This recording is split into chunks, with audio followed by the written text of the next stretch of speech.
All right, you gotta hear this story. It's honestly one of my all-time favorites about finding incredible value where absolutely no one else is looking.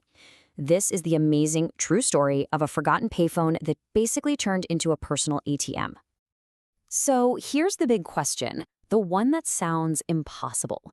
How on earth did a single, dusty, old piece of technology, a total relic from the past, somehow manage to quietly generate over $1 million? Yeah, $1 million. It sounds completely made up, right? But believe me, it is 100% real. And now we're going to break down exactly how it all happened. So, how did this all work? Well, the whole thing really boils down to a perfect storm. A tiny little glitch in the system that one super sharp person was clever enough to spot and then, well, exploit. So, let's meet our guy. The hero of this story is a retired technician, and we only know him as Mark L. Now, he happened to be the registered owner of this one particular payphone. And here's the kicker. Even though it was basically disconnected from public use, the phone company's billing network still saw it as active. And that right there, that's the whole magic trick. On one hand, you have this physical box that everybody, and I mean everybody, thought was just junk. But on the other hand, you've got this huge, complex, automated billing system that still thinks it's a live player in the game. These two things were never supposed to interact like this, but oh, they did. And it all hung on this one tiny little loophole, a forgotten billing rule from way back in 1988. I mean, think about that. This rule said that if someone made a premium rate call from a payphone, a slice of that fee would automatically get kicked back to the phone's owner. It was a total relic from a different era. Nobody had even thought about it for decades. Well, nobody except Mark L. Okay, so finding a loophole like that is one thing, right? That's clever. But turning it into a fortune, that takes a whole other level of genius. He didn't just find a crack in the system, he built an entire automated money machine on top of it. And the math behind it was it's beautiful. It's so simple.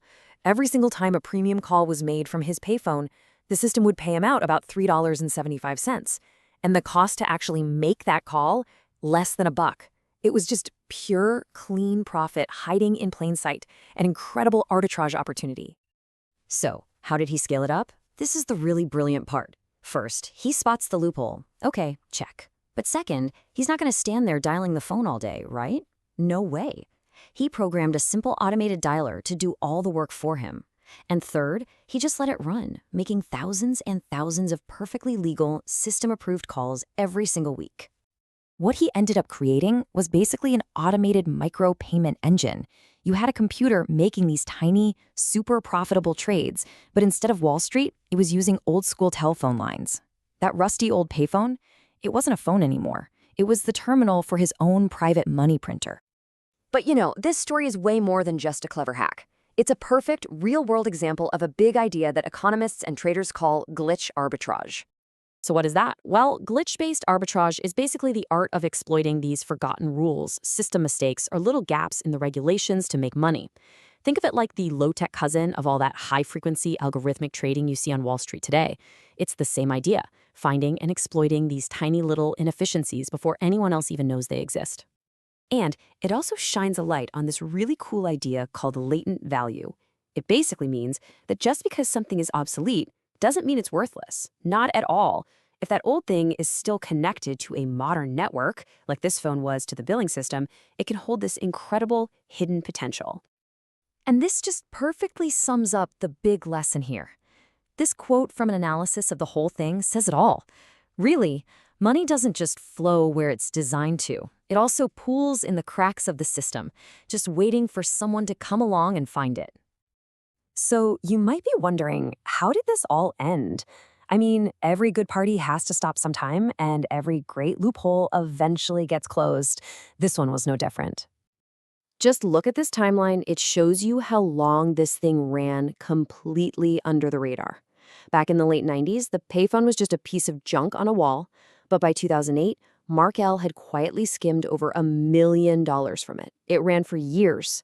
It wasn't until 2019, that's right, 2019, that the phone company finally got around to auditing its ancient billing codes and shut down this weird little anomaly for good. And just like that, the money machine was turned off. But by then, the legend was already out there. The story of the $1 million payphone just spread like wildfire on finance blogs and hacker forums. It became this kind of modern folktale, a story about how one clever guy beat the system. And here's the perfect ending to the story. The payphone itself, the actual physical object, was eventually auctioned off, and it sold for $5,800. Think about that. Not because it worked, but because of the incredible story attached to it. Its value wasn't in its function anymore. It was in its history. And that really brings us to the final, and maybe the most important question. Look, this payphone was a product of its time, right? A glitch that existed at that weird intersection of analog and digital. But the principle behind it, that's timeless. And it really makes you wonder, where are the payphone ATMs of today?